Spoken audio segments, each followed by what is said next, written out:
lôi bỏ ngọt hát cao quay thích lệ bà tôn chan ra bèn con sắc ngạc lá ngày lon vội mòn ta tới mòn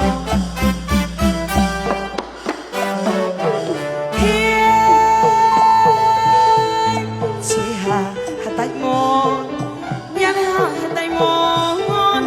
hà đưa qua lôi bỏ ngọt hát cao quay thích lệ bà tôn nô gạo thì mình đi nấu con cái chén ra bèn con sao gác lại lon vội mòn ta tới mòn